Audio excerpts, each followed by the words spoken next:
The sirens didn't wail. They never do when predators think they're invisible. It was a quiet afternoon on Maple Street, the kind where the air hums with cicadas and the sun leans lazily against cracked sidewalks. Children had just scattered home from school. Curtains fluttered. Life moved slowly. Too slowly to notice the black and white cruiser that rolled to a stop in front of a small, weathered house with peeling blue paint. Inside that house lived Evelyn Carter, 72 years old, 5'0", silver hair pinned neatly behind her ears. A grandmother, a widow, a woman who baked too much bread and talked to her roses like they were old friends. She never saw them coming. The knock was not a knock. It was a command, sharp, loud, practiced, the kind that made walls flinch. Evelyn's heart jumped. She wiped her hands on her apron and shuffled to the door, already apologizing out loud, as if she'd done something wrong simply by existing. When she opened it, 2 officers stood there, not the kind you see in parades or community picnics. These wore smirks like badges and arrogance like armor. One leaned against the doorframe. The other tapped his baton against his palm, slow and deliberate. Noise complaint. The taller one said, "I scanning a home like it already belonged to him." I don't have a television on," Evelyn stammered. "I was just—" "Don't lie to me, Grandma," the shorter officer snapped. "We know your type." Her type. Neighbors peeked through blinds as voices rose. Evelyn's hands trembled. She clutched the edge of the doorframe to steady herself. What followed would spread across the block in whispers, then across the city in outrage, and eventually across the nation in disbelief. Because what those officers didn't know, what no one on Maple Street could have imagined, was that the woman they were bullying, humiliating, and pushing toward tears was not just a grandmother. She was the mother of Colonel Marcus Carter, a decorated military commander whose name carried weight in rooms these men would never enter. And by the time the sun set that day, everything would change. Evelyn tried to explain again. She always believed kindness could soften any situation. It had worked with neighbors, with stubborn shopkeepers, even with grief itself. But these men weren't listening. They were circling. The taller officer stepped inside without permission. His boots scraped against the old hardwood floor Marcus had refinished years ago when he was home on leave. The sound echoed, too loud, too invasive. "You can't come in here," Evelyn whispered, fear tightening her chest. "Watch me," he replied. A framed photograph on the wall caught his eye, a younger Marcus in uniform, standing straight, eyes fierce, medals glinting. The officer scoffed. "Your grandson," he sneered. "Let me guess, thinks as a hero." "That's my son," Evelyn said softly. Pride flickered despite her fear. The officers laughed. "Figures," the shorter one said. "Bet he's just like you, thinks rules don't apply." They began questioning her aggressively. Accusations piled up: false, petty, cruel, trespassing, disturbing the peace, obstruction, words designed to confuse and intimidate. Evelyn's voice shook as she tried to keep up. Her knees ached. Her heart pounded. When she asked if she could sit down, the baton tapped again. "Stand," the officer ordered, "unless you want to be detained." That word, detained, hung in the air like a threat. Evelyn felt tears burn her eyes, but she refused to let them fall. She had lived through war rations, buried a husband, raised a child alone while working double shifts. She would not break now. Still, her hands trembled as she reached for the phone on the side table. "Who are you calling?" the taller officer demanded. "My son," she said. "He'll help clear this up." The officers exchanged a look, amused, dismissive. "Go ahead," one said. "Let's hear what he has to say." Evelyn dialed from memory. Her fingers fumbled. The line rang once, twice. Thousands of miles away, in a secure military operations center, Colonel Marcus Carter glanced at the caller ID and felt his stomach drop. He answered. "Mom," he said.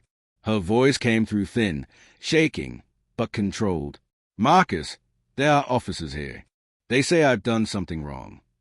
The room around Marcus went silent. "Put them on the phone," he said calmly, too calmly. Evelyn handed the phone over. The taller officer took it with a grin. "This is Officer Reynolds," he said. "Your mother's causing a scene." There was a pause. Then Marcus spoke. This is Colonel Carter, United States Army. Badge numbers. Now. The grin vanished. The shorter officer froze. Reynolds swallowed. Outside, a breeze rustled the trees on Maple Street. Inside, the air shifted, subtle, electric, irreversible. Because in that moment, the hunters realized they might have stepped into a war they were not prepared to fight. And this was only the beginning. The silence on the line was no longer comfortable. It was dangerous. Officer Reynolds straightened, as if the voice coming through the phone had physical weight. His eyes flicked to the photograph on the wall again, this time not with mockery, but calculation. Colonel Marcus Carter, United States Army. That wasn't a bluff you made lightly. Still, Reynolds forced a laugh. Yeah? And I'm the Secretary of Defense, he said, handing the phone back to Evelyn with a shrug. Tell your son to stop impersonating officers. That's a crime. Marcus heard the laugh. He heard the dismissal. But more than that, he heard the tremor underneath it. Mother, Marcus said, voice steady but iron hard. Are you hurt? Evelyn hesitated. That hesitation told him everything. No, she said finally. Not yet. Marcus closed his eyes. Every muscle in his body tightened. He was trained to remain calm under fire, to think strategically, to never act on impulse. But this was not a battlefield overseas. This was his mother's living room. Put the phone back on speaker, Marcus said. Evelyn complied. The officers rolled their eyes but allowed it. Big mistake. My name is Colonel Marcus Carter, Marcus continued, commanding officer of the 3rd Logistics Brigade. My mother is a private citizen. You are inside her home without consent. If you do not immediately identify yourselves and state the cause for entry, this conversation will be forwarded to Internal Affairs, the City Attorney, and the Department of Justice. The shorter officer, Diaz, according to his badge, shifted uncomfortably. Reynolds scoffed again, but weaker this time. You think throwing around a rank scares me. Marcus didn't raise his voice. He didn't threaten. That was never his style. No, he said, but the paperwork will. That did it. Reynolds stepped back, suddenly aware of the neighbors now openly watching from their porches. Someone had pulled out a phone. Another whispered to someone else. Maple Street was no longer quiet. Diaz leaned toward Reynolds and whispered, Maybe we should call this in. Reynolds snapped back. Shut up. He turned to Evelyn. We're going to need you to come with us. Evelyn's breath caught. I haven't done anything, she said. Resisting will make it worse, Reynolds replied, reaching for her arm. The moment his fingers touched her sleeve, Marcus exploded. Do not touch her. The command thundered through the speaker, sharp enough to cut steel. Reynolds recoiled instinctively, hand snapping back like he'd touched fire. That's it, Marcus continued. Badge numbers. Supervisor on scene. Now. Diaz swallowed hard. Reynolds, maybe. Reynolds glared at him, then at Evelyn. Pride warred with self-preservation. Finally, he muttered his badge number. Diaz followed, quieter, almost ashamed. Marcus repeated the numbers aloud, committing them to memory. Good, he said. Now listen carefully. You will exit my mother's home. You will document that this was a false call. And you will leave the area. If you do not, the next call I make will not be to a supervisor. It will be to people who outrank you by several pay grades and have zero patience for abuse of authority. Reynolds' jaw clenched. You don't control this city. No, Marcus agreed, but I control what happens next. Another pause. Outside, a police cruiser rolled slowly down the street and stopped at the curb. A sergeant stepped out, older, sharper eyes, a presence that commanded respect without noise. He took in the scene in seconds. The crowd, the tense officers, the elderly woman clutching a phone like a lifeline. Reynolds, the sergeant called. What's going on? Reynolds opened his mouth, then closed it. For the first time, he didn't know what to say. Diaz spoke up instead. So, we responded to a noise complaint, but it might have been, unfounded. The sergeant frowned. Then why are you inside her house? No answer. The sergeant turned to Evelyn, his voice gentle. Are you okay? Evelyn nodded, though her legs felt weak. They came in without asking. The sergeant's expression hardened. He looked at Reynolds like a disappointed father. "Step outside. Both of you." Reynolds hesitated, just a second too long. "Now," the sergeant said. They obeyed. The sergeant gestured to Evelyn. "You're free to sit down. Would you like some water?" Evelyn finally allowed herself to sit. Her hands shook as she lowered herself into Marcus's old armchair. "Thank you," she whispered. The sergeant noticed the phone still on speaker. "Who am I speaking with?" "Colonel Marcus Carter," Marcus replied. The sergeant straightened immediately. "So?" Marcus nodded, though the man couldn't see it. "Thank you for stepping in, Sergeant." "I apologize for what my officers have done," the sergeant said sincerely. "This will be addressed." Outside, Reynolds' face had gone pale. Diaz stared at the ground. But Marcus wasn't finished. "Sergeant," he said, "I want an incident report filed. I want body cam footage preserved. And I want confirmation that my mother will not be retaliated against for this." "Yes, sir," the sergeant said without hesitation. Reynolds snapped. "This is ridiculous. She wasted our time." The sergeant turned on him. "Enough. Hand me your keys." "What?" "Your keys. And your badge." Diaz's eyes widened. Reynolds laughed nervously. "You can't be serious." "I am," the sergeant replied. "Pending investigation." Reynolds' laughter died. He slowly unclipped his badge. The metal clink echoed louder than any siren. Neighbors gasped. Phones recorded. Maple Street would remember this moment. As the officers were escorted to the cruiser, Evelyn closed her eyes. The adrenaline drained, leaving exhaustion behind. "Marcus," she said softly, once the sergeant returned to check on her. "I didn't want to cause trouble." Marcus's voice softened instantly. "You didn't. They did." There was a long pause. "I'm coming home," he added. Evelyn smiled for the first time that day, tears finally spilling. "You don't have to." "Yes," he said firmly. "I do." Because Marcus knew something the officers didn't yet understand. This wasn't over. What they had done to his mother was not just a mistake. It was a declaration.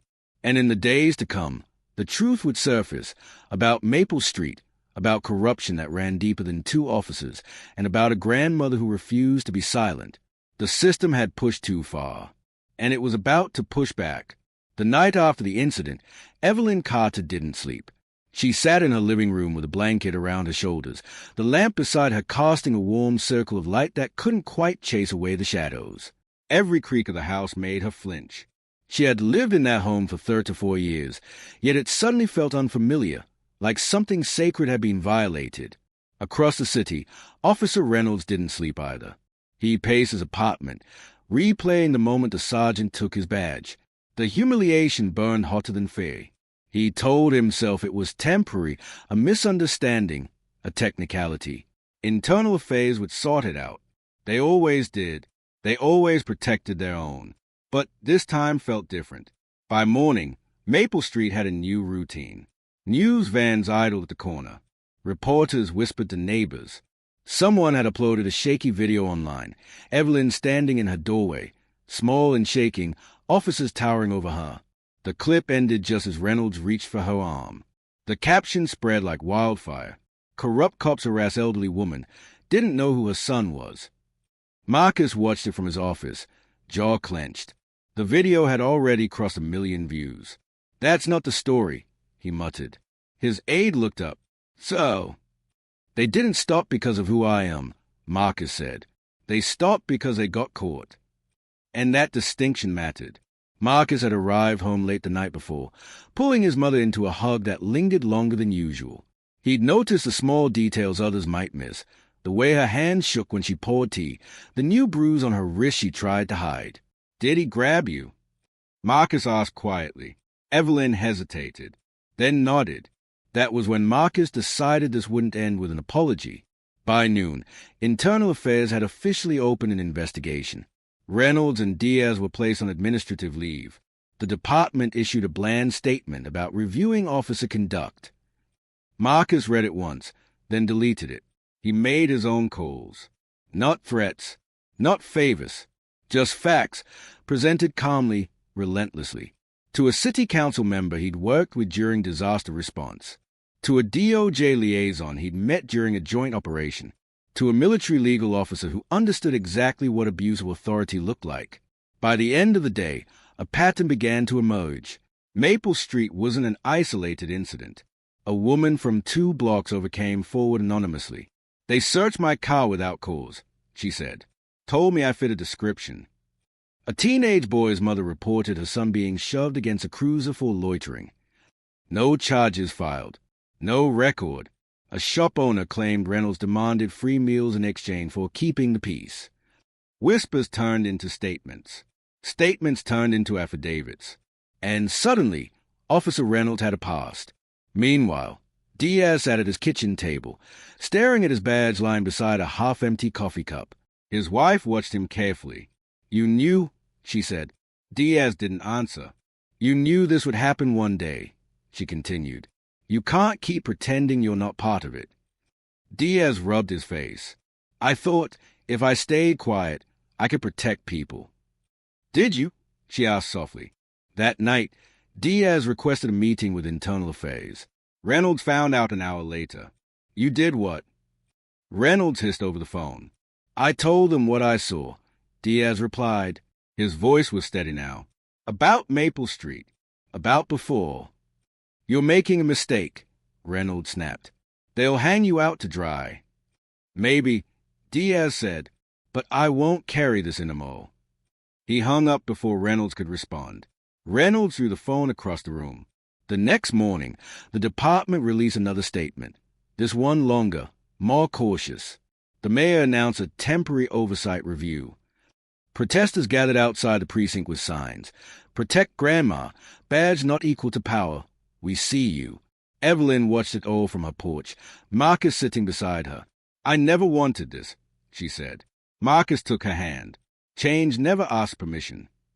Across town, Internal Affairs investigators sat across from Diaz, recording every word.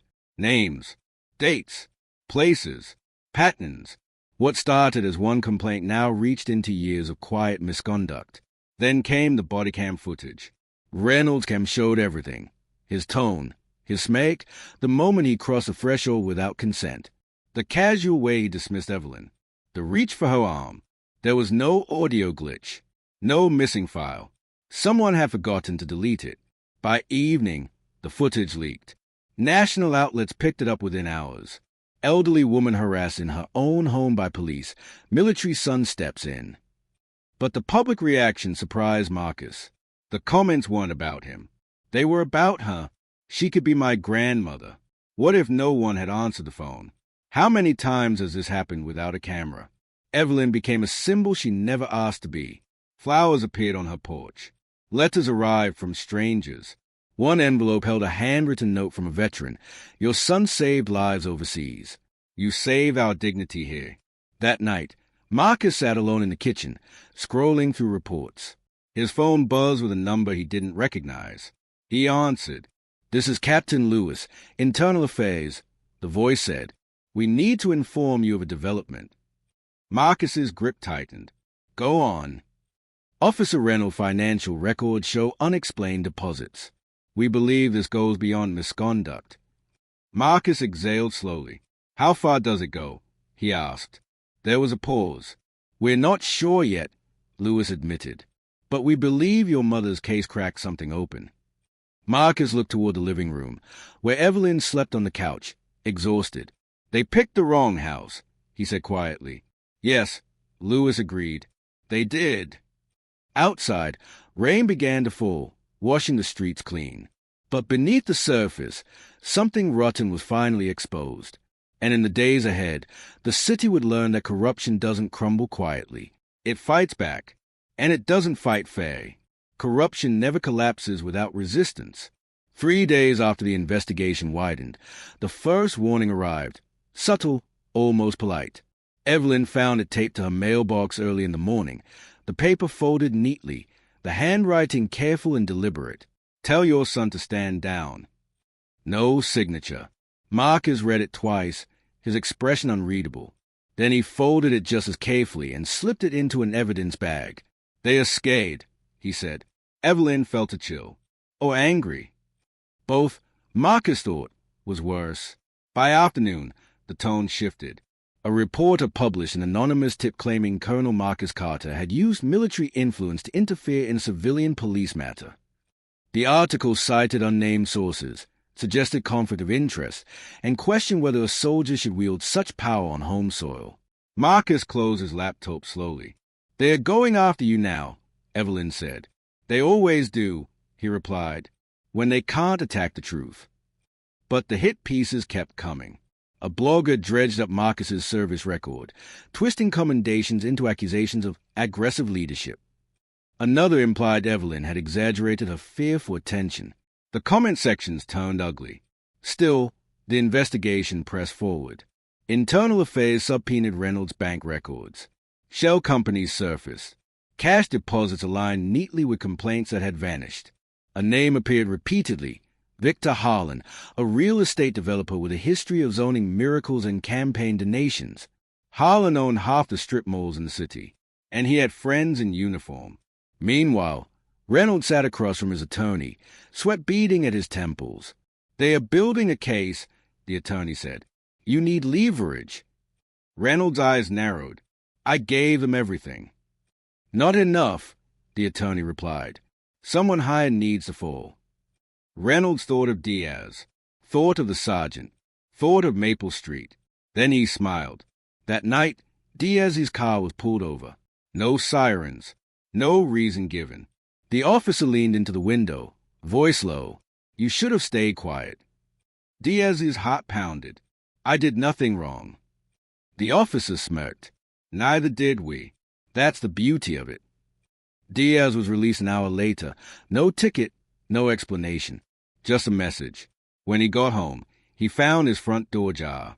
Nothing stolen. Everything disturbed. Across town, Evelyn's roses were trampled overnight. Marcus knelt beside them in the morning, jaw tight. "This ends now," he said.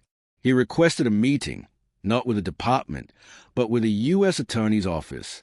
2 days later, a federal task force was formed. Quietly, subpoenas went out under seal. Phones were tapped. Emails traced. What Internal Affairs couldn't touch, federal jurisdiction could.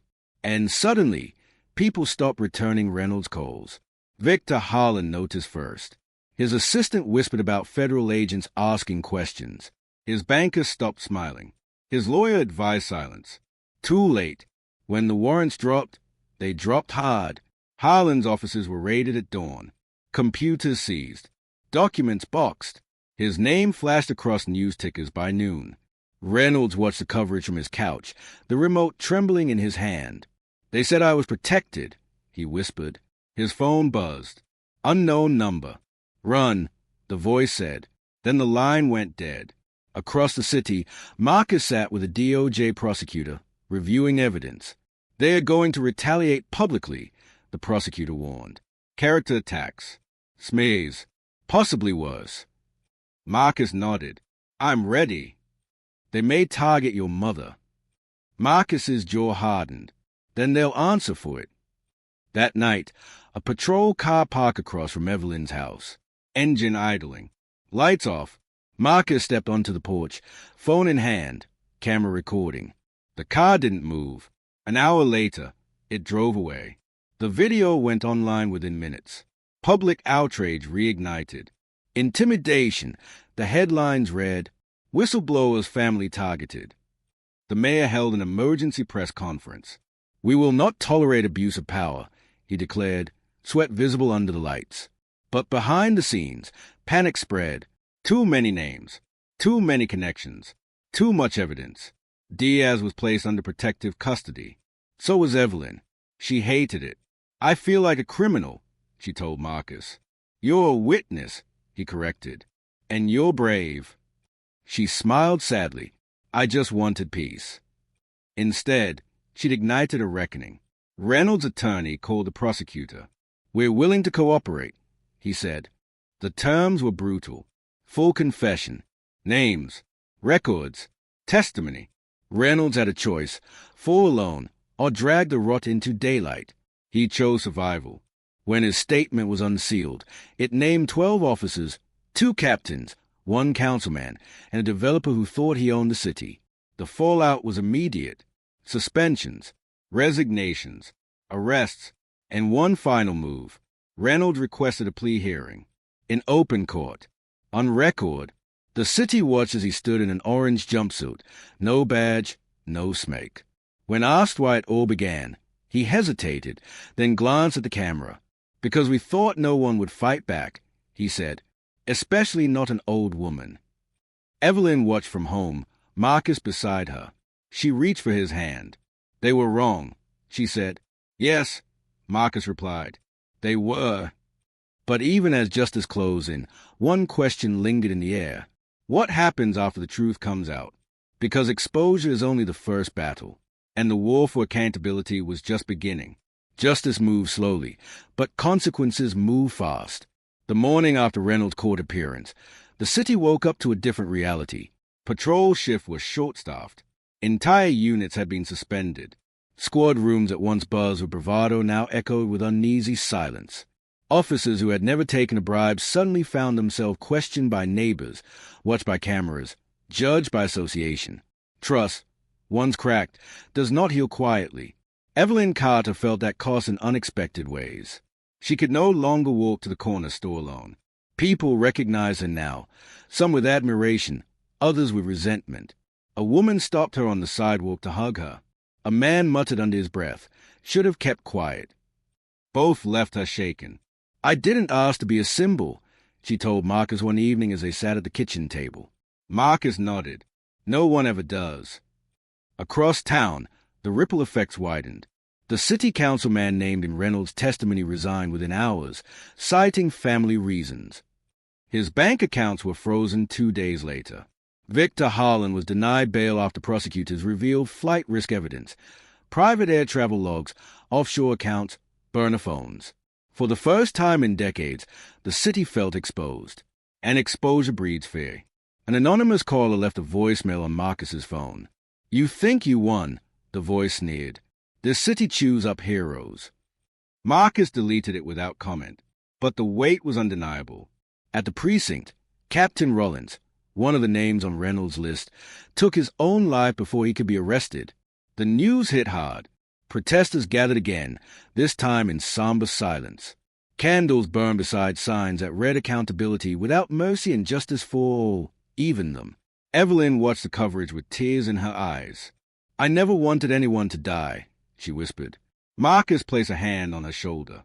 "What happened is tragic, but it's not your fault." Still, the guilt lingered. Diaz, now under witness protection, called Marcus from an undisclosed location. "They are saying I'm a traitor," Diaz said. "Some officers. Online." "You told the truth," Marcus replied. "That's not betrayal." "It feels like it," Diaz admitted. "I wanted to be a good cop." "You can still be a good man," Marcus said. The trial dates were set. Federal charges stacked up: racketeering, civil rights violations, conspiracy. The city's name appeared in national conversations about reform, oversight, and systemic rot. Evelyn received a letter from a school teacher in another state. "Because of you, my students talked about courage today." She read it twice and folded it carefully. The prosecutor offered Evelyn the chance to speak at a press conference. She declined. "I'm not a speaker," she said. "I'm a grandmother." Instead, she wrote a short statement, read by someone else. "I didn't stand up because I was brave. I stood up because I was afraid. And because someone taught me that silence helps the wrong people." Marcus knew she meant him. Or maybe his father. Or maybe the country itself. As the trials began, the defense tried one last tactic: distraction. They painted Evelyn as confused, Marcus as manipulative, the investigation as politically motivated. But evidence drowned out rhetoric. Video, audio, bank records, testimony. One by one, verdicts came in. Guilty, guilty, guilty. When Reynolds was sentenced to 18 years, he didn't look at the camera. When Harlan was led away in cuffs, the city exhaled. But healing didn't come with the gavel. A new police chief was sworn in. Oversight committees formed. Body cam policies tightened. Training programs rewritten. Change, at last, began to feel real. One afternoon, months later, Evelyn walked back onto Maple Street alone. The house looked the same. The roses had grown back, fuller than before.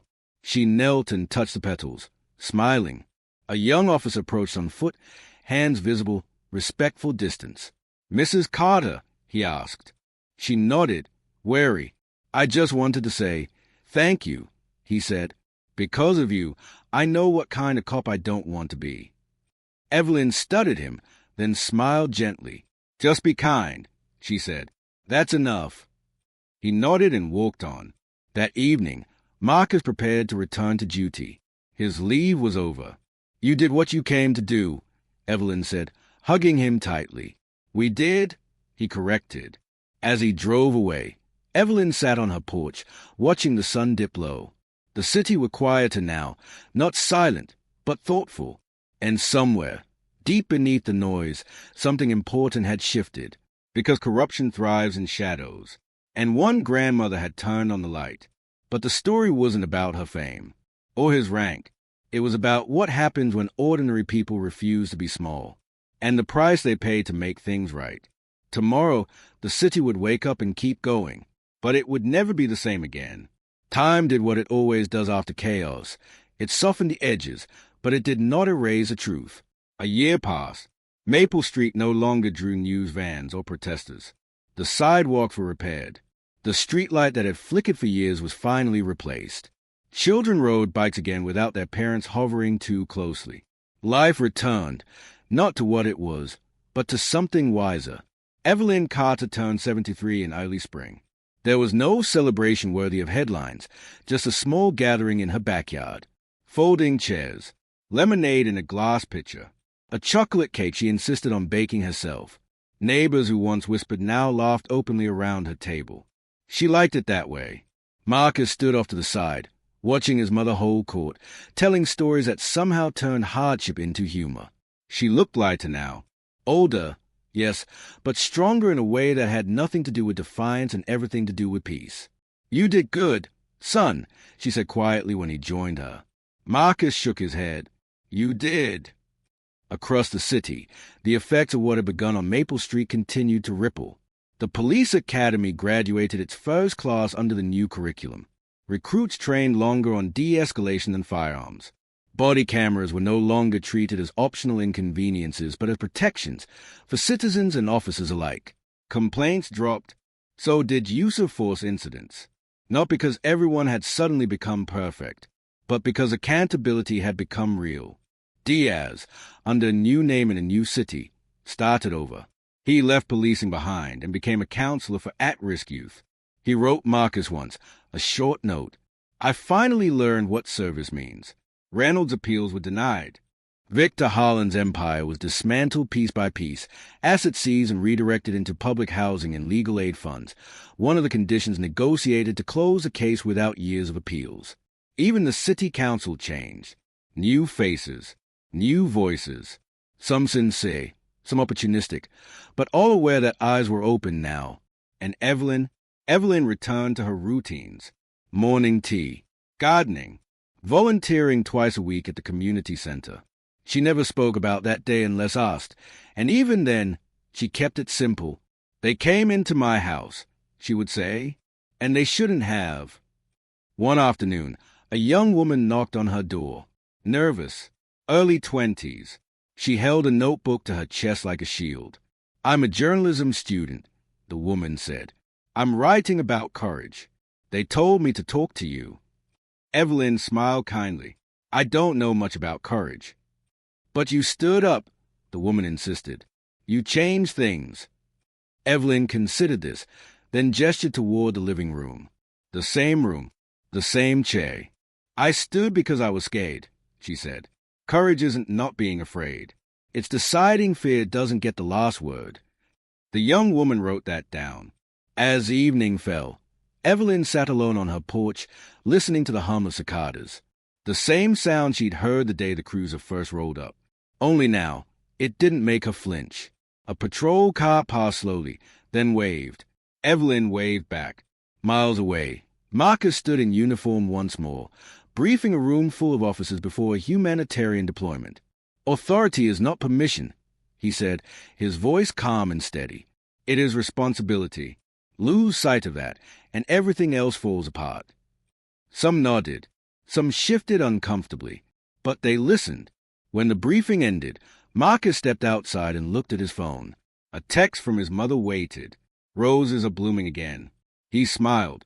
Later that night, a documentary aired, Maple Street, When Power Met Its Match.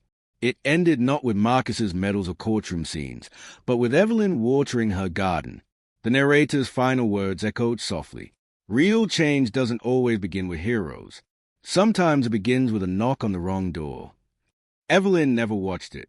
She was asleep by then, dreaming peacefully. The world moved on.